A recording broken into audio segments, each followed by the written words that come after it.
మరి ఈరోజు గౌరవ శాసనసభ్యులు డాక్టర్ వివేక్ గారు, అదేవిధంగా పెద్దలు వినోద్ గారు, ఈ ప్రాంతానికి సంబంధించిన సోదరులు, మా రాష్ట్ర ప్రభుత్వ సలహాదారు మరి హరికర వేణుగోపాల్ గారికి, మేయర్ డాక్టర్ అనిల్ గారికి, అదేవిధంగా ఐఎన్టీసీ పరంగా ఉన్న నాయకులు, మొన్ననే చైర్మన్గా నియామకులైన జనక్ ప్రసాద్ గారు, వేదికపై ఆసనులైన మా కార్పొరేటర్ సోదరులు, కాంగ్రెస్ పార్టీకి సంబంధించిన మా సహచరులు, సింగరేణికి సంబంధించిన మా సిఎండి గారు, అదేవిధంగా మున్సిపల్ కమిషనర్ గారు, జిల్లా కలెక్టర్ గారు, అడిషనల్ కలెక్టర్ గారు, పోలీస్ కమిషనర్ గారికి, అటువైపున్న మా సోదరులకు సోదరిమణులకి, పాత్రికేయ మిత్రులందరికీ నమస్కారం. పొద్దున 9:30కు వచ్చిండ్రమ్మ మీరు. కరెక్టే, ఆకలి అవుతుండొచ్చు. నేను ఎక్కువసేపు మాట్లాడినా మీకు ఇబ్బంది అవుతుంది. 2 విషయాలు. మీ నాయకుడు గత 8 నెలల కాల హేమల రాజ్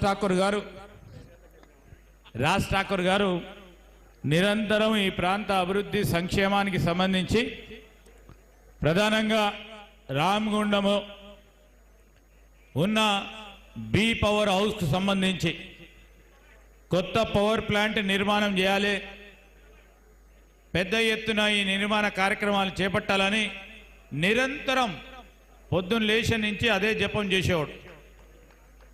ఆ జపంలోనే వండుకునేటోడు, ఆ జపంలోనే లేచేటోడు. దానికి తోడు ఈరోజు ముఖ్యమంత్రి రేవంత్ రెడ్డి గారు, అదేవిధంగా బట్టి విక్రమార్క గారు మరి ఆయన బాధపడలేక ఈ 80 పైసలు ఇవ్వాల్సిందే, ఇవ్వాలి కాకుండా రేపు ఇవ్వాల్సిందే అని ఒప్పుకొని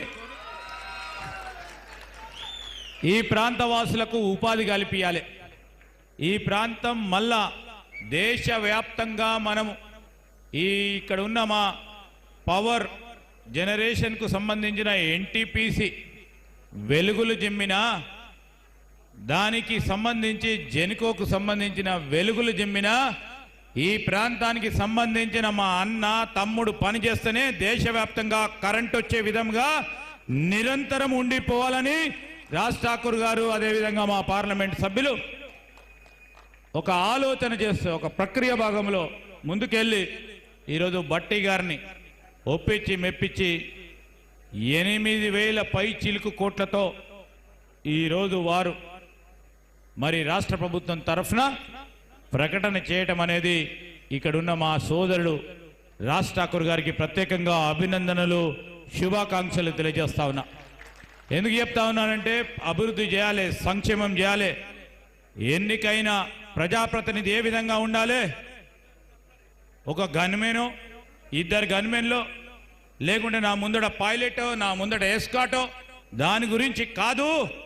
ఈరోజు ఈ ప్రాంత ప్రజలకు అభివృద్ధి చేసినప్పుడే నేను శాసనసభ్యుడిగా ఉంటానని కాంక్షించి ముందుకెళ్లిన నాయకుడిగా నిలిచిండు. ఈరోజు నేను చెప్తా ఉన్నా, కాంగ్రెస్ పార్టీ నాయకత్వం ఆ రోజు ఇచ్చిన భాగంలోనే ఆ రోజు బట్టి విక్రమార్క గారు ఈ ప్రాంతంలో పాదయాత్ర చేస్తా ఉన్న సందర్భంలో ఈ ప్రాంతంలో ఉన్న సమస్యలను తెలుసుకునే ప్రయత్న భాగంలో ఇక్కడ ఉన్న సింగరేణి కార్మికుడు సోదరుడు, కాంట్రాక్ట్ సింగరేణి కార్మిక సోదరులకు సంబంధించిన సమస్యలు, ఈ ప్రాంతానికి సంబంధించిన సింగరేణి కార్మికుల సమస్యలు, ఎన్టీపీసీ కార్మికుల సమస్యలు, ఈ ప్రాంతం ఈ రామగుండ నియోజకవర్గంలో ఉన్న మన రైతు సోదరులకు సంబంధించిన సమస్యల విషయంలో, ఇక్కడ ఉన్న నిరుద్యోగులకు సంబంధించిన సమస్య విషయంలో రాబోయేది కాంగ్రెస్ పార్టీ ప్రభుత్వం అని చెప్పి ఈరోజు అండగా నిలబడతామని చెప్పి ముందుకు నడిచిన ప్రభుత్వం వచ్చింది.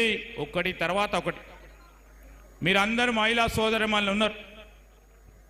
ముఖ్యమంత్రి గారు బట్టి విక్రమార్క గారు దాని ఎన్నుకున్నది ఇక్కడే మీకు సంబంధించిన మీ రోజు బస్సులో పోతుంటే ఇక్కడున్న మా రవాణా శాఖ మంత్రి రోజు మీరు టికెట్ తీసుకోకుంటే ఈ టికెట్ గురించి పైసలు ఇచ్చే మనిషి ఇక్కడ ఉన్నాడు, పొన్నం ప్రభాకర్ గారు.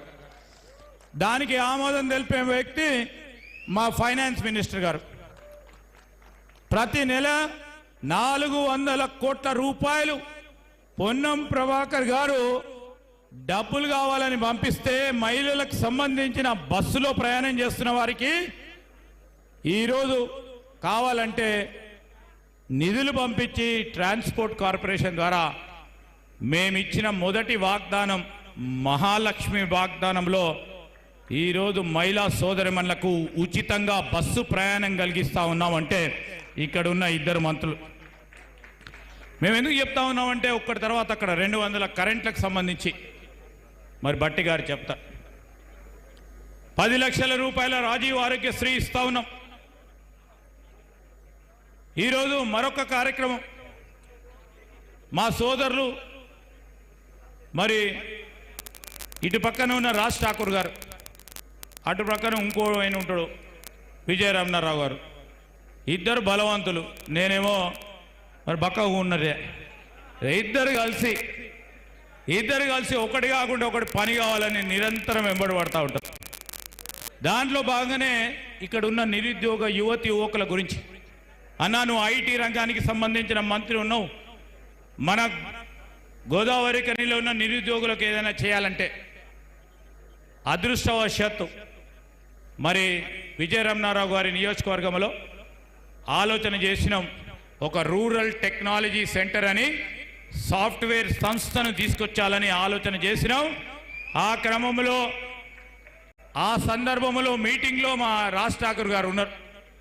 మేము బిల్డింగ్ ఇస్తామని చెప్పి ఆ సాఫ్ట్వేర్కు సంబంధించిన సంస్థకు సంబంధించిన యజమాని చెప్పి ఈరోజు రామగుండంలో ఒక నెల రోజుల లోపల 100 మందితో ఉద్యోగాలు ఇచ్చే ఒక సంస్థను ఏర్పాటు చేయబోతా ఉన్నాము. దాంట్లో రాజ్ ఠాకూర్ గారికి ప్రత్యేకంగా కృతజ్ఞతలు అభినందనలు తెలియజేస్తా ఉన్నాను. దాని తర్వాత ఈ రూరల్ టెక్నాలజీ సెంటర్లో 1 సంవత్సర కాల హేమలోనే 1000 మందికి ఉపాధి కల్పించే కార్యక్రమాన్ని చేయబోతా ఉన్నాం. అదేవిధంగా ప్యారలల్గా కూడా పెద్దపల్లిలో కూడా చేపట్టే కార్యక్రమాలు చేస్తాయి, బాగుంటుందని ఆలోచన చేస్తూ ఉన్నా. రూరల్ టెక్నాలజీ సెంటర్ను ఏర్పాటు చేసే క్రమంలో ఇప్పుడే కలెక్టర్ గారు కూడా 10 ఎకరాలు పెద్దపల్లి సుల్తానాబాద్ దగ్గర ఎంపిక చేయటం జరిగింది. ఈరోజు ఒక ఆలోచన దృక్పథంతో పోతా ఉన్నాం, ఎక్కడ కూడా వెనకాడం. ఇక్కడ ఉన్న నిరుద్యోగ యువత నిర్లిప్తతతో ఉండొద్దు. ఒక ప్రక్కన ప్రభుత్వ ఉద్యోగాలకు సంబంధించిన ఖాళీలు భర్తీ చేయాలనే ఒక అంశంతో పోతా ఉన్నాం. ఖాళీలను భర్తీ చేయడానికి పబ్లిక్ సర్వీస్ కమిషన్ ద్వారా నోటిఫికేషన్లు వస్తున్నాయి. ప్రైవేట్ రంగానికి సంబంధించిన నైపుణ్యం పెంచే కార్యక్రమంలో ఈరోజు సింగరేణి సంస్థకు సంబంధించి పెద్దలు బట్టి గారి ఆదేశంతో సిఎండ్ఎండి గారు నిజంగానే ప్రోయాక్టివ్తో పనిచేయడంతో ఇక్కడ ఒక స్కిల్ సెంటర్ని ఏర్పాటు చేసుకొని నైపుణ్యాన్ని పెంచే కార్యక్రమం రాజ్ ఠాకూర్ గారు చేసిన కార్యక్రమాన్ని నేను అభినందిస్తా ఉన్నా. అదేవిధంగా ఈరోజు మేము చెప్తా ఉన్నాం, మనకు కావాల్సింది పిల్లలకు ఉద్యోగం. మీ అందరి పిల్లలు అందరు డిగ్రీలు చేసినరో, ఇంజనీరింగ్ చదువుకున్నారో, బీకామ్ చేసినరో, ఎంబీఏ చేసిన వాళ్ళు ఉన్నారు. ఉపాధి పరంగా నైపుణ్యం పెంచినప్పుడే వారికి ఉపాధి దొరుకుతుందని మొన్ననే మీరు అందరు చూసినరు. గౌరవ ముఖ్యమంత్రి రేవంత్ రెడ్డి గారు స్కిల్ యూనివర్సిటీని ఏర్పాటు చేస్తూ ఉన్నారు. అదే విధమైన స్కిల్ సెంటర్ని ఇక్కడ ఏర్పాటు చేయాలని మా సోదరులు రాజ్ ఠాకూర్ గారు చేసే ప్రయత్నంలో సింగరేణి వాళ్లకు చేయూతనిచ్చి బట్టి గారు ముందుకు నడపడం, ప్రధానమైన స్కిల్ సెంటర్ను ఇప్పుడే ప్రారంభోత్సవం చేశారు వారి చేతుల మీదుగా.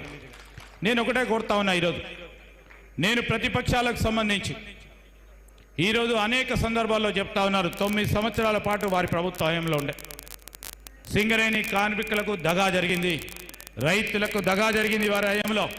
మేము ఈరోజు పూర్తి స్థాయిలో రైతులకు రుణమాఫీకి సంబంధించి మొత్తం రుణమాఫీ చేస్తామని చెప్పాం. ప్రక్రియ భాగంలో ఎవరైతే మరి రుణమాఫీకి సంబంధించిన అంశం విషయంలో ఉన్నవారికి అందరికీ ఇచ్చాం. ఎవరికైతే రాలేదో, రాని పక్షంలో సాంకేతిక పరమైన కొన్ని ఇబ్బందులు వచ్చినప్పుడు అధికారుల నుంచి సమాచారాన్ని సేకరించి నేను రైతు సోదరులని మేము కోరుతా ఉన్నాం, ప్రతి ఒక్కరికి కూడా అర్హుడైన రైతు సోదరుడికి తప్పకుండా రుణమాఫీ జరుగుతుంది. ఎక్కడ కూడా ఎవరికి రుణమాఫీ జరగదని లేదు. ఆ అర్హులైన మా రైతు సోదరుడికి 2 లక్షల రూపాయల రుణమాఫీ చేసే బాధ్యతను కూడా తీసుకోవటం జరిగింది. మేము ఒక పక్కన రుణమాఫీ చేస్తూ ఉంటే ఇక్కడ రుణమాఫీ జరుగుతూనే ఉంది.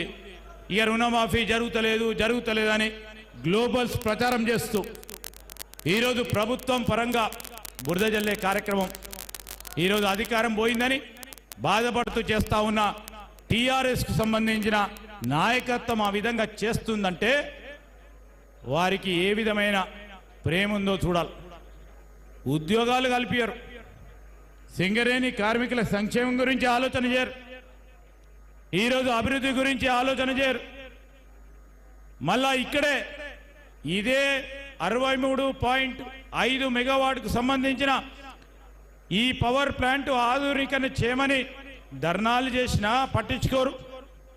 రైతుకు రుణమాఫీ చేస్తే బాధపడి అయ్యో రుణమాఫీ జరుగుతూ ఉంది, ఎవరికో ఒక్కరికో ముగ్గురికో ఆ గ్రామంలో సాంకేతిక పరంగా రుణమాఫీ ఇప్పటి వరకు అందకుంటే ఇంకా కొద్ది రోజుల్లో అందబోతుంది కదా అని ధర్నాలు నిరసనలు చేసే కార్యక్రమంలో ఈరోజు మరి టీఆర్ఎస్ నాయకత్వం విధమైన కార్యక్రమాలు చేస్తూ ఉంటే రైతు సోదరుడు గురించి ఒక్కరోజు కూడా ఆలోచన చేయని టీఆర్ఎస్ నాయకత్వాన్ని ఏమనాలో మనం అందరం కూడా ఒకసారి ఆలోచన చేయాలని ఈ సందర్భంగా కోరుతూ, చాలా ఆలస్యమైంది, మాకు ఆకలి అవుతుంది, మీకు ఆకలి అవుతుంది, ఇప్పుడే చెప్తుండు మా ప్రభాకర్. సో ఈ సందర్భంలో ఎక్కువ మాట్లాడకుండా ఈరోజు మేము చెప్తా ఉన్నాం, ఈ ప్రాంతంలో ఈ నియోజకవర్గం ప్రత్యేకంగా గోదావరి పట్టణానికి సంబంధించి మొన్ననే మేము సింగరేణి సిఎండ్ఎండి గారిని రాజ్ ఠాకూర్ గారి అభ్యర్థనను స్వీకరించి ఇక్కడ సింగరేణికి ఉన్న ఖాళీ స్థలాలు ప్రభుత్వ పరంగా ఇవ్వండి, రాజ్ ఠాకూర్ గారు ఇక్కడ అందరికీ కూడా డబుల్ బెడ్రూముల ఇల్లు 3500 మొదటి సంవత్సరం ఒక బ్యూటిఫుల్ కాలనీ, ఒక సుందరమైన కాలనీని ఏర్పాటు చేయడానికి ఒక కన్సల్టెంట్ ఏర్పాటు చేసుకొని అసలు సిసలుగా బెనిఫిషరీ అర్హత గల ఇల్లు లేని నిరుపేదకు ఇచ్చే కార్యక్రమాన్ని నాంది పలికిండ్రు. ఈరోజు వారందరికీ కూడా 2 బెడ్రూమ్లు ఇచ్చే కార్యక్రమం అతి త్వరలోనే చేయబోతామని కూడా మా సోదరులందరికీ తెలియజేస్తా ఉన్నా. ఈరోజు నేను గౌరవ మా డిప్యూటీ సీఎం గారిని కోరుతా ఉన్నా, ఆ రోజు కాంగ్రెస్ పార్టీ ప్రభుత్వంలో రాజశేఖర రెడ్డి గారు ముఖ్యమంత్రిగా ఉన్న సందర్భంలో ఆ రోజు మన పెద్దలు వెంకట స్వామి గారు ఉన్న తరుణంలో ఇక్కడ ఉన్న సింగరేణి ప్రాంతంలో అనేక సంవత్సరాలుగా ఉంటున్న సింగరేణి మరి జగాలో ఉంటున్న వారికి రెగ్యులరైజేషన్ చేసినాం. దాదాపు 20,000 పట్టాలు ఇచ్చినాం. ప్రభుత్వం మళ్ళా తిరిగి మనది వచ్చింది. ఆ రెగ్యులరైజేషన్ సంబంధించిన ప్రస్తావన ఇంతకుముందు మా సోదరులు రాజ్ ఠాకూర్ గారు అదేవిధంగా పార్లమెంట్ సభ్యులు వంశీ గారు చెప్పారు, ఈ ప్రాంతంలో ఇంకో 4-5 వేల మందికి రెగ్యులరైజేషన్ చేసే ప్రక్రియ మరొకసారి మీ ద్వారా మరొకసారి మొదలు పెడదాం, దాంట్లో అందరికీ కూడా చేసే కార్యక్రమం చేద్దాం, మరి దాన్ని కూడా అతి త్వరలో చేపట్టాలని మీ అందరినీ కోరుతా ఉన్నా. ఈరోజు మళ్ళా జెన్కోకు సంబంధించిన ఒక 1500 మందికి 50 ఏళ్ల నుంచి ఉన్న వారికి అది కూడా వారి ప్రస్తావన తీర్చారు, అది కూడా రెగ్యులరైజేషన్ ఆలోచన చేయాలని కూడా నేను గౌరవ డీసీఎం గారికి కోరుతా ఉన్నా. ఈరోజు ఈ ప్రాంతం మరి ఇప్పుడే చెప్పిండు మా వంశీ, పార్లమెంటో ఢిల్లీలోనో తనదైన శైలిలో యుక్తితో శక్తితోనో ప్రయత్నం చేస్తామన్నట్టు. అదేవిధంగా ఒక స్మార్ట్ సిటీ ఏర్పాటు చేయాలి, దానికి సంబంధించిన నిధులు కేటాయింపు చేయాలి. ఉండని ఏమనక ఆయన మాట్లాడతాడు మాతోని, ఆగా ఏమనకు. ఈరోజు నేను మనోడే, ఈరోజు నేను మీ అందరినీ కోరుతా ఉన్నా, రాజ్ ఠాకూర్ గారికి